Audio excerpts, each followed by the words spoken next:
वो अचानक समझ गई कि वो मर चुकी है, लेकिन उसे याद नहीं आ रहा था कि वो कैसे मरी। उसकी आत्मा ट्रेन स्टेशन में फंस गई थी। जितने भी एग्जिट वो ट्राई करती, एक अदृश्य दीवार हमेशा उसे रोक देती। वो बेबस होकर स्टेशन में इधर उधर भटकती रही, एक बेघर आत्मा जिसके पास कहीं जाने की जगह नहीं थी, जब तक देर रात एक बूढ़ा आदमी कुत्ते के साथ स्टेशन में नहीं आया। उसे शक हुआ, कुत्तों को ट्रेन में जाने की इजाजत नहीं होती, तो बूढ़ा आदमी यहाँ क्यों आया। आदमी ने कुत्ते को बेंच से बांधा, उसकी आंखें खाली थीं, जैसे वो कुत्ते से अलविदा कह रहा हो, लेकिन कुत्ता उसकी तरफ ध्यान नहीं दे रहा था, बल्कि उसकी तरफ भौंकने लगा। पता चला कि कुत्ता आत्माओं को देख सकता था। बूढ़े आदमी ने कुत्ते के कॉलर में एक नोट ठूंसा। अचानक उसे समझ आया कि बूढ़ा आदमी आत्महत्या करने वाला है। वो आगे बढ़ी, उसे रोकना चाहती थी, लेकिन वो उसे देख भी नहीं सकता था, सुन भी नहीं सकता था। उसी पल स्टेशन के गार्ड को कुछ गड़बड़ लगी और वो दौड़कर आया आदमी को शांत करने, लेकिन कुछ कह पाता उससे पहले ही एक ट्रेन तेजी से गुजरी और बूढ़ा आदमी तुरंत मर गया। जब पुलिस आई तो उसकी मौत की पुष्टि हो गई, लेकिन अगले दिन स्टेशन वैसा ही व्यस्त था, सब कुछ नॉर्मल चल रहा था। वो फिर स्टेशन में भटकने लगी, जैसे हर रोज करती थी। फिर जब वो एक खिड़की से गुजरी तो भीड़ में बूढ़े आदमी को खड़े देखा। उसे अचानक समझ आया, बूढ़ा आदमी भी अब आत्मा बन चुका था। वो जल्दी से उसके पास गई और अभिवादन किया, और इस बार वो उसे देख सका। उसने उसे बताया कि दोनों आत्माएं हैं यहाँ हमेशा के लिए फंसी हुई। उसने पूछा कि क्या उसे अपनी जिंदगी से कुछ याद है, लेकिन उसे तो अपना नाम भी याद नहीं था। बूढ़े आदमी ने कोई जवाब नहीं दिया, बस एक एग्जिट की तरफ चल पड़ा। उसने जल्दी से उसका रास्ता रोका, कहा कि जिस भी एग्जिट से जाएगा अदृश्य दीवार रोक लेगी, लेकिन उसने यकीन नहीं किया और दूसरी एग्जिट की तरफ चलता रहा। वो उसके पीछे पीछे गई, मिन्नतें करती रही कि रुक जा, हम कभी इस स्टेशन से बाहर नहीं निकल पाएंगे। बूढ़ा आदमी गुस्से में आ गया, उसे कोसने लगा।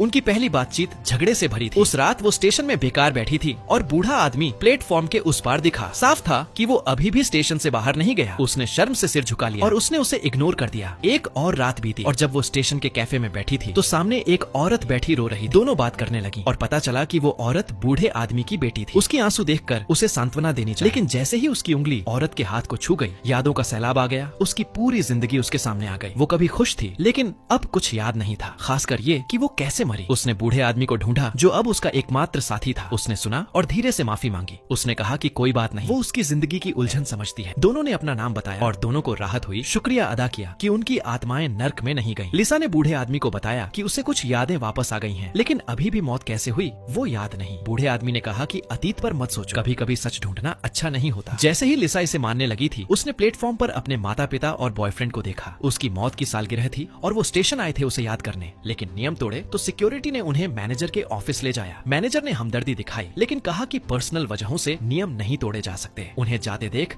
लिसा का दिल दुख से भर गया। वो उनके पीछे भागी, लेकिन अचानक समझा कि वो आसानी से अदृश्य दीवार से गुजर सकती है। वो आखिरकार स्टेशन से बाहर निकल सकती थी। खुशी से वो अपने बॉयफ्रेंड के घर तक उसके पीछे गई, उम्मीद करती हुई कि हमेशा उसके साथ रह सकेगी।